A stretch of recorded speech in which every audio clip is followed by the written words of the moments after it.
तुम यहां आराम करने नहीं आए हो, काम करने आए हो।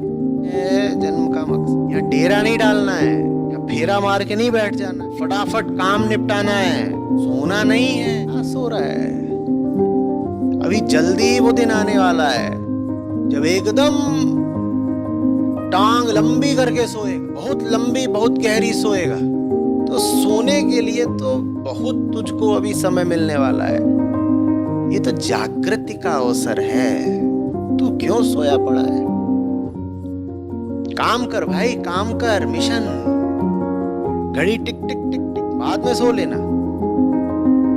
एक पल ऐसा आने वाला है कि फिर तू कहेगा भी कि तुझे जगना है तो तुझे जगने की अनुमति नहीं मिलेगी, तुझे अनिवार्यतः सुला दिया जाएगा। जब तब सो ही लेना है तो अभी काम कर लेना। ये रिश्ता होता है आध्यात्मिक आदमी का इस जगत से। जगत उसकी कर्म भूमि होता है, इंद्रालय नहीं, रणभूमि। प्रश्न आया है कि पिंगला गीता श्लोक 18 से 21 तक देहाभिमान और विषयों में तृष्णा की व्याकुलता ही दुख का आधार है। प्रश्नकर्ता कहते हैं, आमतौर पर मेरे जीवन के सभी चुनाव शरीर को केंद्र में रखकर ही होते हैं। कृपया देहाभिमान को नष्ट करने की प्रक्रिया बताएं। नहीं नहीं, शरीर किसी का केंद्र नहीं होता। केंद्र तो सबका एक ही होता है, उसका नाम है अहंकार। अहम, मैं केंद्र होता है। फिर उस मैं के आगे आप जो पूंछ बांधना चाहें बांध दें। मैं शरीर हूं कह दें, मैं पदार्थ हूं, मैं सुखी हूं, मैं दुखी हूं, मैं आत्मा हूं, जो कहते हैं। पर केंद्र तो सदा मैं ही होता है, मैं। अब ये जो अहम है, मैं, ये बेचारा बड़ी विचित्र चीज है। ये हमेशा कुछ ना कुछ करता रहता है, बेचैन है, परेशान है। क्यों परेशान है? क्योंकि जैसा हमने कहा, इसकी स्थिति बड़ी विचित्र है। न तो जमीन का है, ना आसमान का है, ना घर का है, ना घाट का है। शरीर ना हो तो अहम की कोई सगुण साकार सत्ता नहीं होगी। तो हम कह नहीं पाएगा कि मैं ऐसा हूं कि मैं वैसा हूं, क्योंकि जब भी अहम कहता है कि मैं ऐसा हूं या वैसा हूं, तो ये जो ऐसा और वैसा होते हैं, इनका ताल्लुक हमेशा संसार से होता है। संसार माने जो सगुण और साकार है। तो इस अहम को, अपनी हस्ती को बचाए रखने के लिए संसार चाहिए ही चाहिए। और संसार है निरा पदार्थ, एकदम जड़, अति स्थूल। तो अहंकार को स्थूलता भी चाहिए ही अपने आप को बचाने के लिए। सिर्फ मैं थोड़ी ही बोलता है कभी अहंकार। अहंकार बोलता है ना, मैं कुछ हूं। ये जो कुछ है, कुछ, ये आमतौर पे कोई बड़ी स्थूल सी ही चीज होती है। तो वो चाहिए है अहम को। और दूसरी ओर अहम जब उस स्थूल चीज से बंध जाता है तो भड़बड़ाता है, परेशान रहता है। तलाश उसे किसी अतिशय सूक्ष्म वस्तु की है। हम्म। तो ऐसा ऐसा है, अहम जैसे गुब्बारा गैस का बंधा हुआ है नीचे जमीन से। किसी कील में जैसे उसकी डोर बांध दी गई है गैस के गुब्बारे की, या किसी बच्चे के हाथ में है, किसी आदमी औरत के हाथ में है, लेकिन दिशा उसकी आकाश की ओर है। तो एक तनाव रहेगा हमेशा रस्सी में। जमीन से उसका नाता तनाव का रहता है। देखा है ना, गैस का गुब्बारा जब भी आपके हाथ में होता है तो डोर में सदा एक तनाव होता है। तो अहम का रिश्ता संसार से सदा तनाव का होता है, क्योंकि संसार के साथ वो विश्राम में तो बैठ सकता नहीं। जाना उसे ऊपर है, गुब्बारे को ऊपर वो पहुंच नहीं पा रहा, तो बस ऊपर की ओर मुंह करे बैठा रहता है। ऐसे ही हम है, हम भी शांति की ओर, किसी आखिरी चैन की ओर, समाप्ति की ओर मुंह करे लालायित बैठे रहते हैं, आतुर आंखों से ताकते रहते हैं कि कभी तो वो अंतिम बिंदु आएगा, कभी तो वो घड़ी आएगी जब जी ठंडा हो जाएगा। वो आती नहीं। तो हम ऐसा है, नीचे उसके जमीन, ऊपर उसके आसमान, बीच में गैस का गुब्बारा जो बंधा हुआ है जमीन से। अब उसकी समस्या ही यही है कि वो बंधा हुआ है, ठीक। नीचे जो चीज है उसके, वही उसकी समस्या है। नीचे उसके तल है स्थूलता का। तो आपको अभी 3 तल दिखाई दे रहे होंगे। एक जमीन का, जहां वो खूंटी गड़ी है जिससे गुब्बारा बंधा है। दूसरा गुब्बारे का जो बीच में है त्रिशंकु की नाई। और तीसरा तल दिखाई दे रहा होगा आकाश का। ये 3 तल है। जो ऊपर है वो सूक्ष्म अति सूक्ष्म है। जो बीच वाला है वो धोबी का कुत्ता है, वो फंसा हुआ तल है। थोड़ा नीचे का है, थोड़ा ऊपर का है। हाँ, ये पक्का है कि नीचे वो बंधे रहना चाहता नहीं। और सबसे नीचे जो तल है वो तो अति स्थूल है, ठीक है ना। वो जो नीचे अति स्थूल तल है उसी को देह कहते हैं, उसी को संसार कहते हैं। देह मिट्टी, संसार मिट्टी। संसार से देह उठती है। दोनों भौतिक हैं, दोनों ही पार्थिव हैं। अब आप समझिए कि बात क्या है। अहम को चैन चाहिए। बेचैनी का कारण यह है कि वो बंधा हुआ है जमीन से। अब अगर बेचैनी का कारण यह है कि वो जमीन से बंधा हुआ है, तो क्या उसको चैन और ज्यादा जमीन में लौट कर मिलेगा? तो अहम है बीच में, नीचे है देह, ऊपर है मुक्ति। अहम है बीच में, नीचे है देह, ऊपर है मुक्ति। और अहम को चाहिए चैन। उसी चैन को चलिए हम कह देते हैं सुख। जो आखिरी चैन हमें चाहिए उसको अभी इस वार्ता के संदर्भ में हम कह देते हैं सुख। और सुख पाना कोई अपराध नहीं हो गया। बस मूर्खतापूर्ण सुख पाने की कोशिश अपने प्रति अपराध है। मूर्खतापूर्ण सुख को सुख कहते हैं, और होशियारी से जो सुख पाया जाए उसी के लिए फिर दूसरा शब्द बनाना पड़ता है आनंद। अब सुख चाहिए, ये जो बीच में गुब्बारा है इसको, बढ़िया बात है, सुख चाहिए। सुख पर सबका हक है। सुख में कौन सी बुराई है भाई। लेकिन जो तुम्हारे दुख का कारण है, तुम उसी के पास बार बार जाओ और सोचो कि सुख मिल जाएगा, तो तुम पगले हो। गुब्बारे के दुख का कारण है जमीन से उसकी जो जंजीर बंधी हुई है। वो उसी जंजीर को बांधे बांधे जमीन में और लोटे 5-7 तरीकों से और अपने लिए बंधन पैदा करे, तो ये पागलपन है। तो इसलिए देहाभिमान बुरा बताया जाता है। क्योंकि भाई तुम देह को साधन की तरह इस्तेमाल कर रहे हो सुख पाने के लिए, जबकि तथ्य ये है कि तुम्हारे दुख का कारण ही देहबद्धता है। जो तुमको तकलीफ दिए जा रहा है, तुम इस आशा में बैठे हो कि उसी के माध्यम से तुम सुख पालोगे। ये पागलपन है ना। इसलिए मना करा गया है कि इतना शरीर भाव मत रखो। शरीर में अपने आप में कोई बुराई नहीं, न तुम्हारी अनंत सुख की कामना में कोई बुराई है। बुराई तब है जब तुम इन दोनों को मिला देते हो। जब तुम अपनी सुख की कामना की पूर्ति करना चाहते हो देह को साधन बना के, देह को माध्यम बना के, वो नहीं होगा बाबा। देह के माध्यम से नहीं मिलेगा। तुम्हें जिस के माध्यम से मिलना है उसको तुम जानते हो, उसकी ओर तो तुम वैसे ही मुंह करके खड़े हो। देखो ना, नजरें तुम्हारी आसमान की ओर है, गुब्बारे हो तुम गैस के। तो सुख तुमको मिलना ऊपर है और बार बार तुम लौटने पहुंच जाते हो नीचे। ये पागलपन है, ये मूर्खता है। बात समझ में आ रही है? देह से वो उम्मीद मत रखो जो देह नहीं पूरी कर सकती।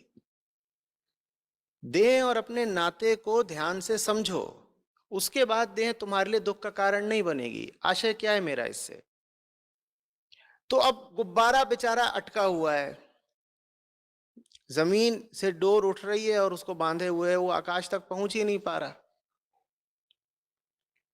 तो उसको जमीन पर आना तो पड़ेगा, पर जमीन पर इसलिए आना पड़ेगा ताकि वो नीचे आए और जहां गांठ है उसको खोल दे। बहुत फर्क है नीचे आने और नीचे आने में। बहुत फर्क है संसार में जीने में और संसार में जीने में। बहुत फर्क है जमाने से एक तरह का संबंध रखने में और जमाने में बस ही जाने में। जो होशियार व्यक्ति होता है वो भी जमीन से ताल्लुक रखता है, पर वो जमीन से ताल्लुक इस तरह से रखता है कि जमीन में उसने अपने लिए जितने भी बंधन, जितनी भी तकलीफें पैदा कर रखी हैं उनको वो खोल दे। सोचिए, गुब्बारा होशियार हो गया और गुब्बारा झुक गया, नीचे आया। गुब्बारे ने कहा ऐसे मैं बस ऊपर की ओर मुंह फाड़े बैठा रहूंगा तो मुक्ति मिलने से रही, तो मैं जरा कुछ अकल लगाता हूं। उसने क्या अकल लगाई? उसने अकल लगाई कि चलो नीचे चलते हैं, और नीचे आते हैं, देखते हैं डोर बंधी कहां हुई है, और जहां डोर बंधी है उसको खोल देते हैं, या किसी से सहायता मांग लेते हैं, या कोई औजार पकड़ लेते हैं जिसके माध्यम से डोर काटी जाए। कुछ तो करें नीचे जा करके। ऐसे अटके रहने से क्या मिल जाना है? ये रिश्ता होता है आध्यात्मिक आदमी का दुनिया के साथ। वो दुनिया का इस्तेमाल करता है दुनिया के पार जाने के लिए। जैसे गुब्बारा जमीन को आ रहा हो जमीन से आजाद होने के लिए। ये रिश्ता होता है आध्यात्मिक आदमी का जगत के साथ। जगत में रहना है इसलिए नहीं कि जगत को भोगना है। जगत में रहना है गुप्तचर की तरह, जासूस की तरह, जो दुश्मनों के अड्डे में यहां चल क्या रहा है। देखूंगा यहां कौन कौन सी तैयारियां हैं मेरे खिलाफ, देखूंगा यहां किस किस तरीके से मुझे बांधा जाता है। अब आप समझ ही गए होंगे फिर कि धर्म क्या है। धर्म है कि देखो जगत को और देखो कि किन किन तरीकों से तुम आबद्ध हो यहां पर। पहचान लो जगत की माया को, आजाद हो जाओ। यही सम्यक रिश्ता है आदमी का और जगत का। बात समझ में आ रही है? तुम्हें अनंत सूक्ष्मता चाहिए, वही स्वभाव है तुम्हारा। उसके बिना शांति तो तुम्हें वैसे भी नहीं मिलनी। जिसे अनंत सूक्ष्मता चाहिए हो वो पागल है क्या कि वो स्थूल में आकर बार बार चिपके लोटे। जो तुम्हें चाहिए तुम उसके विपरीत काम करोगे और उम्मीद रखोगे शांति की, तो उम्मीद कहां पूरी होगी। सुख चाहना, मैं दोहरा रहा हूं, कोई गलत बात नहीं हो गई, लेकिन गलत जगह सुख चाहना तो निसंदेह गलत बात है। मिलेगा नहीं, और मिलेगा तो वैसा ही मिलेगा जैसा इन श्लोकों में वर्णित है कि सुख आएगा और उसके पीछे पीछे बोरी भर के दुख आ जाएगा। और जो सुख दुख आएंगे, जैसा कि पिंगला गीता बार बार समझाती है, ये भाग्य भरोसे आएंगे और तुम ऐसे ही झूला झूलते रहोगे। भाग्य की लहरों पर तुम सुख चाहना, मैं दोहरा रहा हूं, कोई गलत बात नहीं हो गई, लेकिन गलत जगह सुख चाहना तो निसंदेह गलत बात है। मिलेगा नहीं, और मिलेगा तो वैसा ही मिलेगा जैसा इन श्लोकों में वर्णित है कि सुख आएगा और उसके पीछे पीछे बोरी भर के दुख आ जाएगा। और जो सुख दुख आएंगे, जैसा कि पिंगला गीता बार बार समझाती है, ये भाग्य भरोसे आएंगे और तुम ऐसे ही झूला झूलते रहोगे। भाग्य की लहरों पर तुम्हारी उठापटक चलती रहेगी। कभी सुख मिल गया अनायास, और कभी अनायास दुख मिल गया, कोई लाभ नहीं ना। हम्म। सुख और सुख में जब चयन करना हो तो तरीका समझ लीजिए, देख लीजिए कि आपको कहां पर सूक्ष्म सुख मिल रहा है और कहां स्थूल सुख। हमारे पास कई बार निर्णय की घड़ियां आती हैं ना, दुराहे चौराहे आते हैं, हमें चुनना होता है कि ये सुख लें कि ये सुख लें। दोनों ही दिशाएं बुला रही होती हैं, एक कह रही होती है आओ सुख, दूसरी कह रही होती है आओ सुख। तो वहां पर चुनाव करने की ये विधि है, देख लो कि सूक्ष्म सुख किधर है। जिधर सूक्ष्म सुख है वही आपका रास्ता है। निसर्गदत्त महाराज इसको बड़े प्यारे तरीके से कहते थे। वो कहते थे कि एक होता है देह का सुख और एक होता है चेतना का सुख। निर्णय साफ है कौन सा चाहिए। आध्यात्मिक आदमी सुख विरोधी नहीं होता, मूर्खता विरोधी होता है। वो मूर्खतापूर्ण सुखों का त्याग करता है, वो सूक्ष्म सुखों का पान करता है। उससे ज्यादा आनंदित आदमी तो कोई और होता ही नहीं। कोई ये ना सोच ले कि अध्यात्म में सुख की वर्जना है तो अध्यात्म जैसे दुख समर्थक हो गया। नहीं नहीं, अध्यात्म दुखद नहीं होता भाई। अध्यात्म में छोटे सुख की वर्जना है, क्योंकि तुम्हारा अधिकार है बड़े सुख पर और तुम्हारी कामना है बड़े सुख की। उससे नीचे हम मानने वाले नहीं हैं। तो अध्यात्म वही करता है जो बात बिल्कुल सीधी है कि जिस चीज से नीचे तुम्हें मानना नहीं है, उस चीज से नीचे की चीज पर निशाना काहे को लगाना। हम्म। तुम्हें शर्ट आती है 40 की और तुम ऐसी दुकान में घुस जाओ जहां कपड़े मिलते हैं बस बच्चों के, वहां बड़ी से बड़ी शर्ट का नाप है 36, और जिंदगी भर तुम वहां पर खींचातानी करते रहो, एक के बाद दूसरी शर्ट आजमाते रहो, दुकानदार से जिरह करते रहो, तो पागल तुम हो कि नहीं हो। और फिर वहां से निकलो, कहो दूसरी दुकान आजमाऊंगा, और वो जितनी दुकानें वो हैं सब बच्चों के ही बाजार की, उनमें किसी में तुम्हारे नाप की शर्ट मिलनी ही नहीं है। अध्यात्म कहता है तुम वहां जाओ ना जहां तुम्हारे नाप की चीज मिलेगी, जिससे तुम्हें कुछ तृप्ति भी होगी। हम्म। देह को साधन बना करके जो सुख मिलने हैं वो सुख बहुत निकृष्ट निम्न कोटि की गुणवत्ता के होंगे। वो सुख हैं तो सही, पर उनसे पेट नहीं भरेगा। चरमराए से रहोगे, सूखे सूखे से है।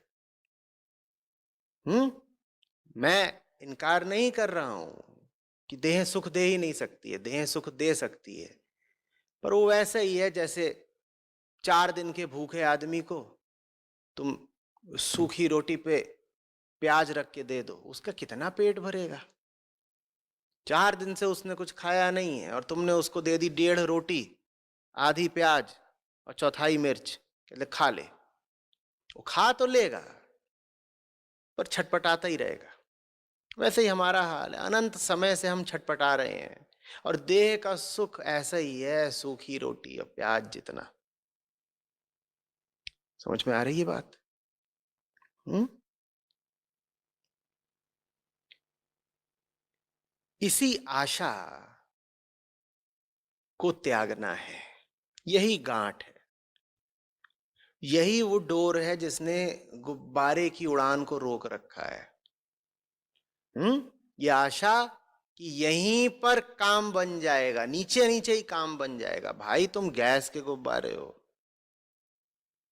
तुम्हारा काम कैसे नीचे बन जाएगा। तुम्हें परवाज चाहिए, तुम्हें आकाश चाहिए, नीचे चलना ही नहीं है काम। हम्म,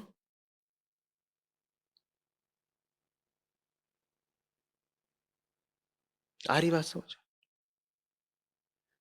और बहुत दिनों तक तुम अपनी गांठ खोलोगे नहीं तो जानते हो ना, गैस का गुब्बारा बहुत समय तक बंधा रहे तो क्या होता है, उसे मौत आ जाती है।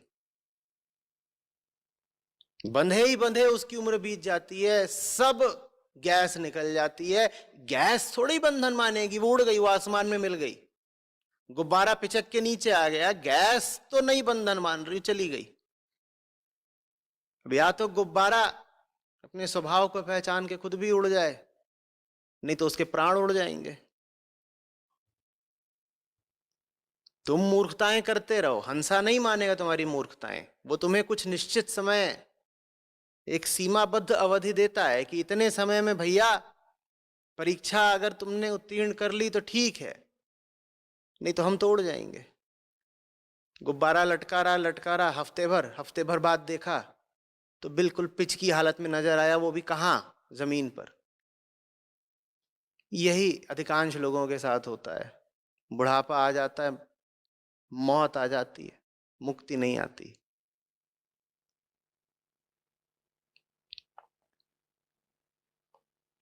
बात आ रही है समझ में? चयन तो हम सब अपनी नजर में सदा सुख का ही करते हैं, है ना? अच्छी बात है।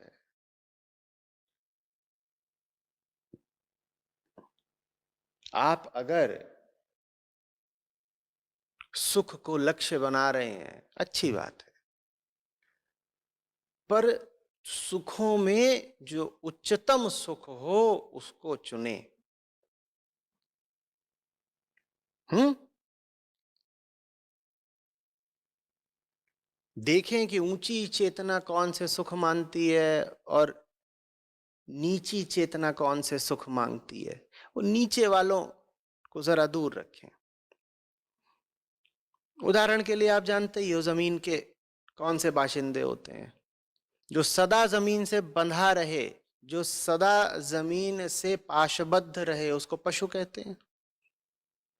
अब आपके भीतर सुख की चाहत उठ रही है, विधि समझिएगा, अपने आप से सवाल पूछ लीजिएगा, क्या ऐसा ही सुख पशु भी मांगते हैं? और अगर जवाब हां में आए तो बाज आइए।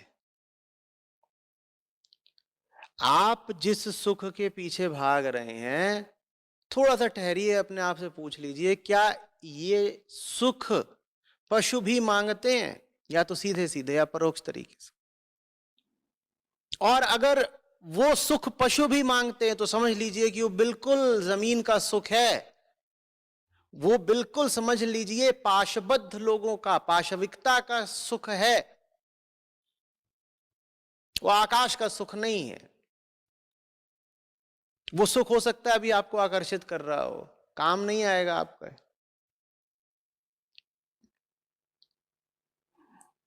बात समझ में आ रही है? हम्म, किसी को डरा धमका करके अपना वर्चस्व स्थापित कर लूं, इसमें सुख लगता है ना? पर ये सुख क्या जानवर भी मनाते हैं, मांगते हैं? बिल्कुल करते हैं। सड़क पर कुत्तों को ही देख लीजिए, उनमें सदा एक नेता बन के घूम रहा होता है।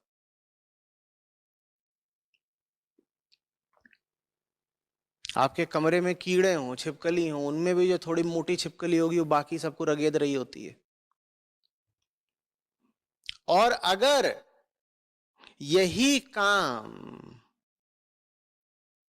थोड़े अलंकृत तरीके से आप भी कर रहे हैं, भाई छिपकली चलिए दूसरों पर अपनी शारीरिक सामर्थ्य से धौंस चलाती है, हो सकता है आप दूसरों पर धौंस चला रहे हो अपनी बौद्धिक सामर्थ्य से, हम्म, या अपनी आर्थिक सामर्थ्य से, तो भी आप काम तो छिपकली और कुत्ते ही वाला कर रहे हैं ना। तो इसमें आपको जो सुख मिल रहा है वो स्थूल सुख है, वो पार्थिव सुख है, ये आपके काम नहीं आएगा। हम्म, इसी तरीके से अपना घर बना लेना, दीवारें खड़ी कर लेना और उस घर में दूसरों का प्रवेश वगैरह वर्जित कर लेना, ये काम जानवर भी करते हैं ना, और जानवर इसमें बड़ा सुख लेते हैं ना। ये बाहर खरगोशों का घर है, और 3 खरगोश हैं वो जो ऊपर रहते हैं। उन ऊपर रहने वाले 3 खरगोशों को जब भी यहाँ बाहर वाले खरगोशों के घरों में प्रवेश दिलाओ, तो यहाँ नीचे वाले खरगोश क्या उनको स्वीकार करते हैं? नहीं करते ना। बाहर वाले को नहीं आने देंगे, बाहर वाले को नहीं आने देंगे, मेरा घर है मैंने बनाया, मेरा घर है मैंने बनाया। अलग बात है कि तुमने बनाया भी नहीं, तो संयोग की बात है कि बन गया, पर ठीक है। यही काम अगर आप कर रहे हो और इसमें बड़ा सुख मान रहे हो कि देखो मेरा घर, मेरा भवन तैयार हो गया, अब मैं इसमें रहता हूं, दीवारें रचवा दो, बाहर एक खड़ा कर दो पहरेदार, कोई आने ना पाए, मैं रहूंगा और मेरा इसमें कुटुंब रहेगा, तो समझ लो कि जिस चीज में तुम सुख पा रहे हो वही चीज है जिसमें एक चूहा भी सुख पाता है, जिसमें एक कुत्ता भी सुख पाता है, जिसमें खरगोश भी सुख पाते हैं। ये सुख तुम्हें मिल तो जाएगा, फिर कह रहा हूं काम नहीं आएगा। उस घर के भीतर रहोगे और जलते छटपटाते रहोगे। अच्छा तरीका है ना? बस ये देखना है कि जिन चीजों में मैं सुख खोज रहा हूं, उन चीजों में पशु भी सुख खोजते हैं या नहीं खोजते हैं। इतने भर से ही 80-90% सवाल तो अपने आप हल हो जाएंगे। ये तरीका लगा देना। आ रही बात समझ?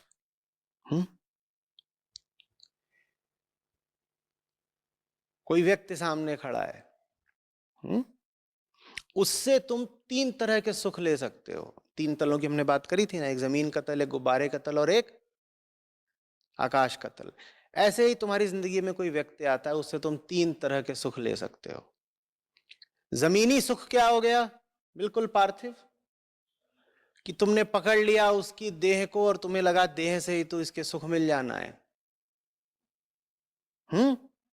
लगे काम क्रीड़ा करने, लगे भोग विलास करने, या तुमने उसकी देह से कुछ और तरीके के सुख चाहे, जैसे कि चल भाई तू अपनी देह का इस्तेमाल कर और मेरा घर साफ कर दे। ये भी है वही शारीरिक सुख ही ले रहे हो ना दूसरे से। समझ में आ रही बात? ये सबसे निम्न कोटि का रिश्ता है दूसरे से, ये दूसरा तुम्हारे काम नहीं आएगा। इससे ऊपर के तल का रिश्ता क्या हो सकता है दूसरे व्यक्ति से? देह से सूक्ष्म होते हैं विचार, कि तुमने दूसरे से वैचारिक तल पर एक संबंध बना लिया। कि अब तुम दोनों बैठे हो तो ये नहीं कर रहे हो कि देह से देह रगड़ रहे हो, बल्कि बातचीत हो रही है, विचारों का आदान प्रदान हो रहा है। ये थोड़ा सा ऊंची कोटि का सुख हुआ। बात समझ रहे हो? एक विद्वत्तापूर्ण वार्ता होती रहे, वो वार्ताकारों को बड़ा सुख देती है। उनसे पूछना, और वो कहेंगे कि ये जो इसमें सुख है, इस बातचीत में जो इसमें रस है, वो लपटा झपटी में थोड़ी ही है। और फिर उच्चतम कोटि का सुख ये हुआ कि तुम उस व्यक्ति के विचारों के पीछे भी जो आत्मा है, जो केंद्र है, जो मौन है, उस तक पहुंच जाओ। तुम उसकी जड़ तक पहुंच गए, तुम उसके मूल तक पहुंच गए, तुम उसके हृदय तक पहुंच गए। ये उच्चतम रिश्ता हो गया। सुख पाने के लिए तुम तीनों को साधन बना सकते हो। अब तुम्हें चुनना है कि तुम बनाओगे किसको साधन। तुम चाहो तो दूसरे से सुख पाने के लिए उसकी देह को साधन बना लो, जैसे जानवर करते हैं। तुम चाहो तो दूसरे से सुख पाने के लिए उसकी विचारधारा को, उसकी बातचीत को, उसके व्यवहार को साधन बना लो, जैसा साधारण मनुष्य करते हैं। या तुम चाहो तो दूसरे से सुख पाने के लिए उसके सत को, उसके मौन को, उसकी आत्मा को साधन बना लो, ये तीसरा काम अगर करोगे तो फिर तीसरी कोटि का माने उच्चतम कोटि का सुख भी पाओगे। आ रही बात समझ में?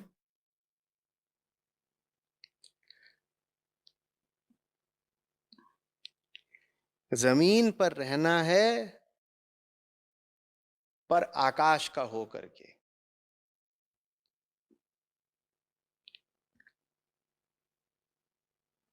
जमीन पर रहना है पर जमीन पर घर नहीं बना लेना है। तुम यहां एक मिशन पर हो भाई, बसने नहीं आए हो। बस तो तुम यहां सकते भी नहीं। बसने की कोशिश करोगे तो भी अर्थी तो उठ ही जानी है। बसने यहां नहीं आए हो, तुम यहां एक काम के लिए आए हो। तुम्हारे पास एक मिशन है, एक उपक्रम, एक खास प्रयोजन है, वो नहीं भूलना है।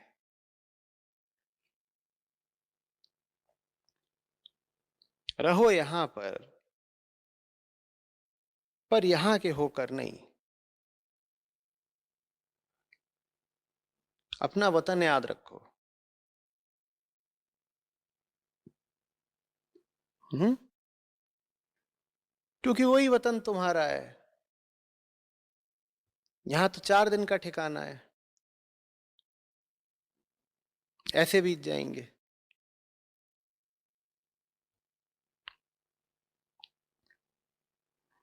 इसका मतलब ये नहीं है कि यहां रहो तो यहां रिश्ते नाते नहीं रखने हैं या यहां से बेरुखी और बेगानापन रखना है।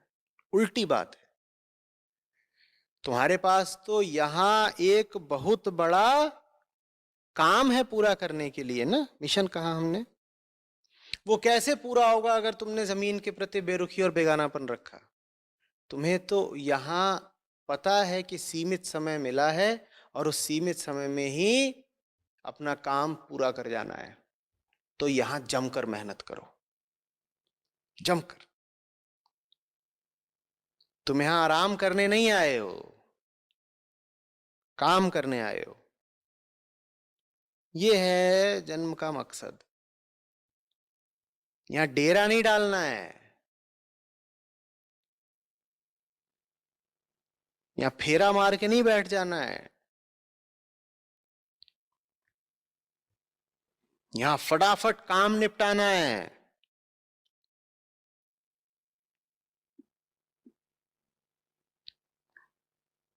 सोना नहीं है।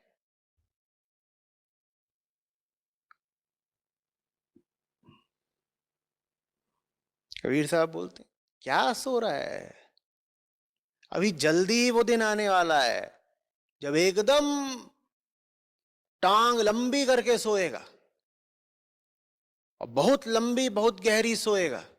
तो सोने के लिए तो बहुत तुझको अभी समय मिलने वाला है। ये तो जागृति का अवसर है। तू क्यों सोया पड़ा है? काम कर भाई, काम कर। मिशन, घड़ी टिक टिक टिक टिक। बाद में सो लेना। एक पल ऐसा आने वाला है कि फिर तू कहेगा भी कि तुझे जगना है तो तुझे जगने की अनुमति नहीं मिलेगी। तुझे अनिवार्यतः सुला दिया जाएगा।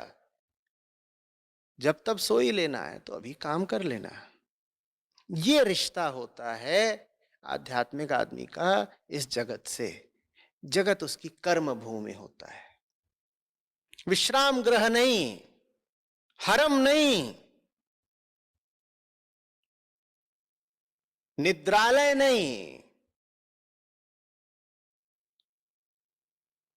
रणभूमि, संघर्ष स्थली।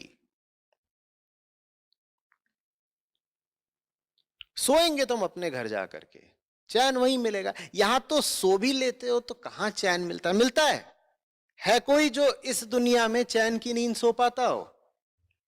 बोलो। चैन की नींद भी आती है तो बस घंटे 2 घंटे की, जिसको हम कह देते हैं सुषुप्ति। वो भी सबको नहीं नसीब होती और रोज नहीं नसीब होती, जिन्हें नसीब होती भी है वो बस थोड़ी देर के लिए आती है।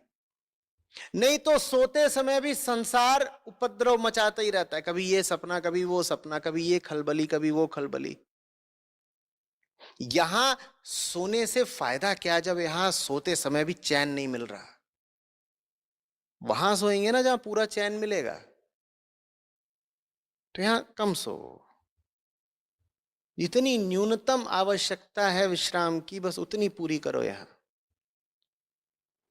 यहां तो रगड़ दो अपने आप को। ये देह इसीलिए, इसको रगड़ दो। बचा के क्या करोगे? जलानी है,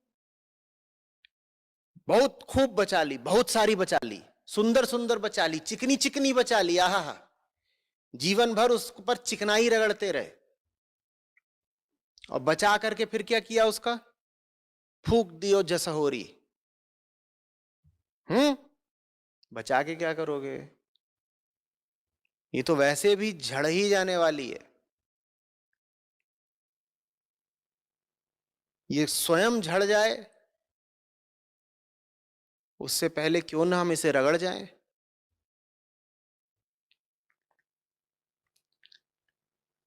आ रही बात समझ में? ये है हमारा जमीन से सही रिश्ता। बात महीन है, समझिएगा। एक तरफ तो हमें इस जमीन से मुक्ति चाहिए, दूसरी तरफ हमें इसमें ही रम करके कर्म करना है। ये बात बहुत लोगों को विरोधाभासी लगती है, और आदमी ने इस तरह की गलतियां बहुत करी हैं अतीत में। लोगों ने कहा जब इस दुनिया से हमें मुक्ति ही चाहिए तो यहां हम कुछ भी क्यों करें, वो अकर्मण्य हो गए। दैव दैव आलसी पुकारा, वो लगे भगवान की बातें करने, जबकि कुछ नहीं, आलस था उनका बस। तर्क उन्होंने यही दिया कि हम तो जी गुब्बारे हैं, हमारा ठिकाना तो आकाश है, तो हम दुनिया में कुछ भी करें ही काहे को। पागल, तेरा ठिकाना आकाश होगा, तू आकाश तक पहुंचेगा ही नहीं अगर तू दुनिया में कुछ नहीं करेगा। गुब्बारा पहुंच जाएगा आकाश तक अगर अपनी डोर नहीं काटेगा। डोर काटना ही पुरुषार्थ है, डोर काटना ही सम्यक कर्म और धर्म है, डोर काटना ही जीवन का प्रयोजन है। और बड़ी मेहनत लगती है, डोर काटना ही साधना है। ये सब नहीं साधना होती कि बैठ करके मंत्र जप रहे हैं और ये सब कर रहे हैं। आजकल साधना के नाम के साथ भी बड़ी बदसलूकी की जा रही है। गुरु लोग आते हैं और कहते हैं देखो आज मैं तुम्हें एक साधना दे रहा हूं, भेंट दे रहा हूं साधना। साधना भेंट दी जाने वाली चीज है? साधना कमाई जाती है, साधना अपने खून से सींची जाती है। साधना कोई गुलाब का फूल है कि किसी ने भेंट दे दिया तुमको?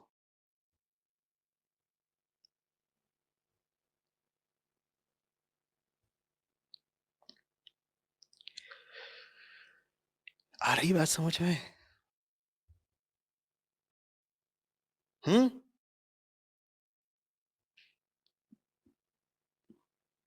ताकि आजाद हो सको, इसीलिए खूब काम करना है, जम के काम करना है, जल्दी जल्दी काम करना।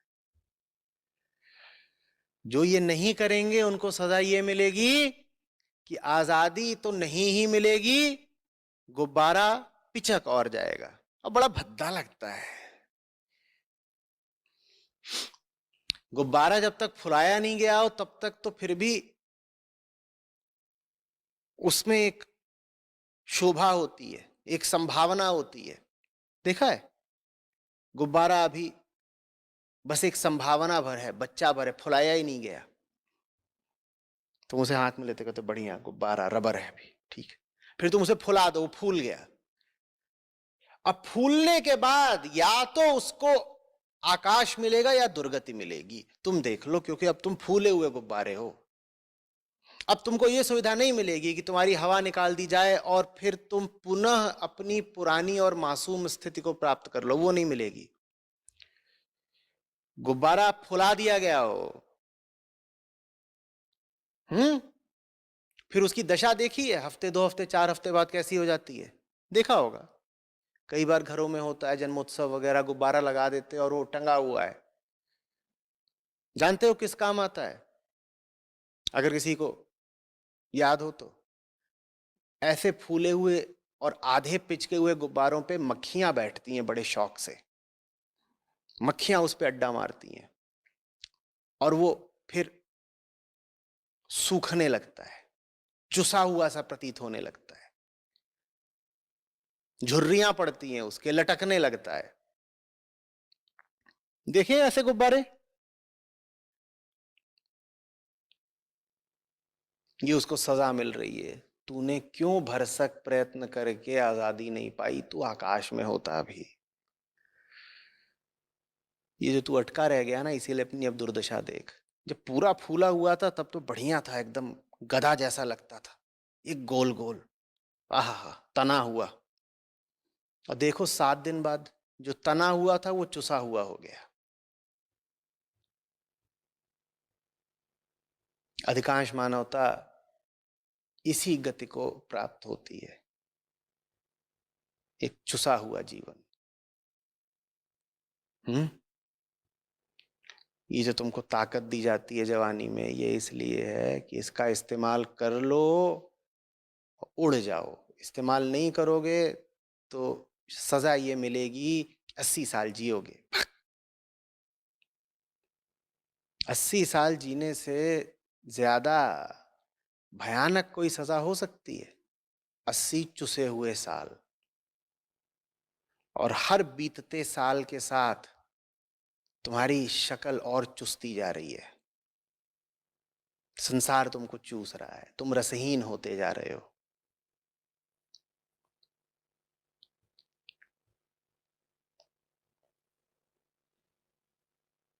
आ रही बात?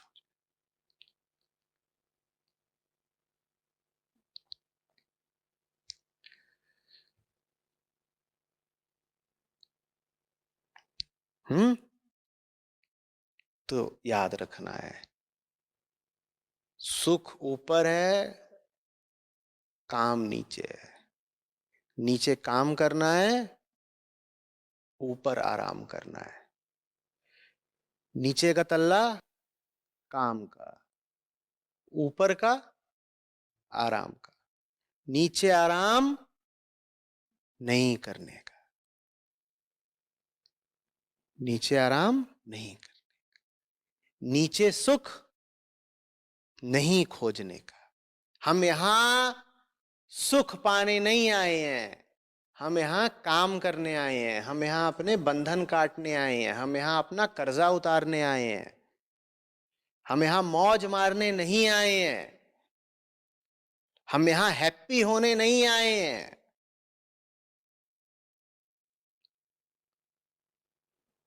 जो लोग इस दुनिया में सुख की और हैप्पीनेस की तलाश कर रहे हैं, उनसे ज्यादा अभागा कोई नहीं है। कोई समझ ही नहीं रहे हैं कि यहां आने का तुम्हारा प्रयोजन ही नहीं है सुख। तुम गलत चीज मांग रहे हो गलत जगह पर। जैसे कि किसी पगले को अस्पताल भेजा गया हो कि जा और अस्पताल में डॉक्टर से मिलके आ। वो तो पगला ठहरा, वो अस्पताल जाता है, वो अस्पताल की कैंटीन में बैठ के भरपेट खाता और वापस आ जाता है। वो भूल ही गया है कि वो अस्पताल में खाने नहीं आया था। वैसे ही हम हैं, हम भूल ही जाते हैं कि हम यहां किस लिए आए हैं। हम यहां पर भोगने नहीं आए हैं, हम यहाँ सुख के लिए नहीं आए हैं, हम यहाँ अपनी चिकित्सा के लिए आए हैं। हमें साधना करनी है, यहाँ काम करना है भाई। बहुत गलत तरीकों से जी रहे हैं हम,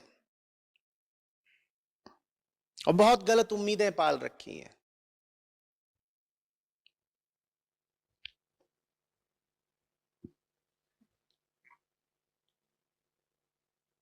कल्पना कर लीजिए उस पागल आदमी की, वो गया है अस्पताल और वहां वो क्या कर रहा है, बैठ गया है कैंटीन में और दनादन दनादन खाई जाता है, खाता है सोता है, खाता है सोता है, खाता है सोता है।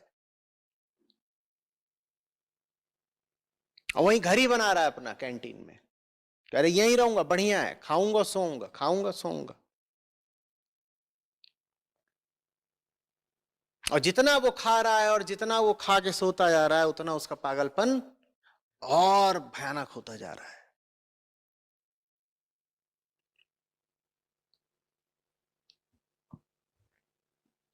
याद रखा करो तुम कौन हो, फिर भूलोगे नहीं कि तुम यहां क्यों हो।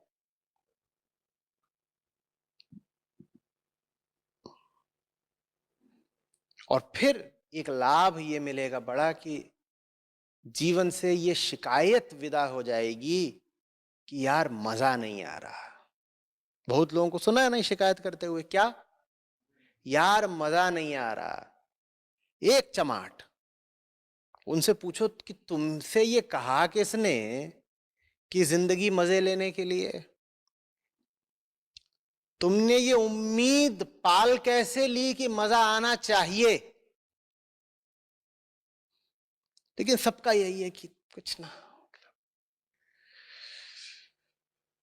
सुख नहीं है और हैप्पीनेस चाहिए।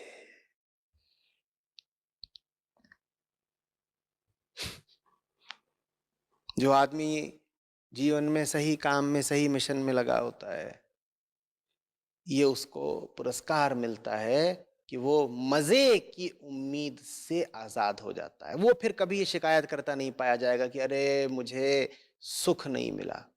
वो कहेगा सुख चाहिए किसको था, हम तो काम कर रहे हैं, मजे थोड़ी मारने आए हैं, काम करने आए हैं।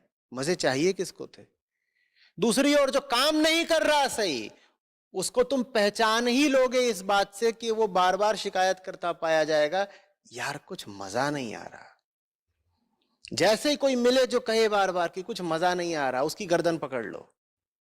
ये कामचोर आदमी है, ये अधार्मिक आदमी है, ये वो आदमी है जो जीवन गलत तरीके से जी रहा है। ये आदमी है जो स्वयं भी विकृत है और दूसरों में भी विकृति का संक्रमण फैला रहा है। ये मजाखोर है।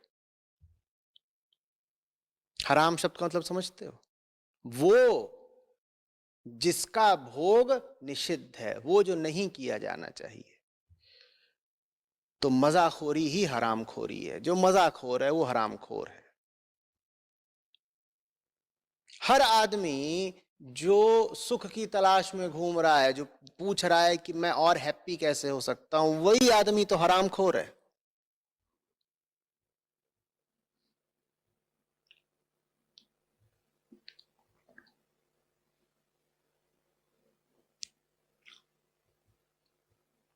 आ रही बात समझ?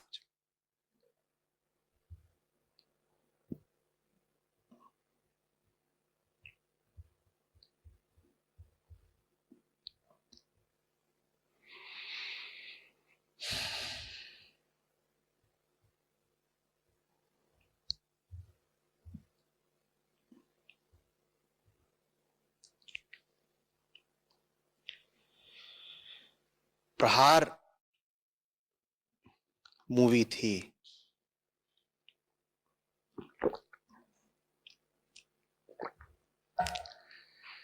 तो उसमें जो नए नए प्रशिक्षार्थी आते हैं, कैडेट्स, ट्रेनीज, तो उसमें जो नाना पाटेकर का जो पात्र है, उनका प्रशिक्षक ट्रेनर होता है। तो उसका एक मुझे दृश्य याद है। वो सब के सब हैं, उनको सुबह सुबह बिस्तर से घसीट के खड़ा कर दिया जाता है। हम्म, अभी पौ भी नहीं फटी होती, अंधेरे में उनको सबको खड़ा कर दिया गया है। और वो जो ट्रेनर का चरित्र है, नाना पाटेकर द्वारा अभिनीत, वो कहता है जोकर्स, हम यहाँ पिकनिक के लिए नहीं आए हैं। तो मैं चाहता हूं कि पूरी दुनिया और कम से कम हमारी संस्था के जोकर्स ये बात याद रखें लगातार। क्या जोकर्स, हम यहाँ पिकनिक के लिए नहीं आए हैं।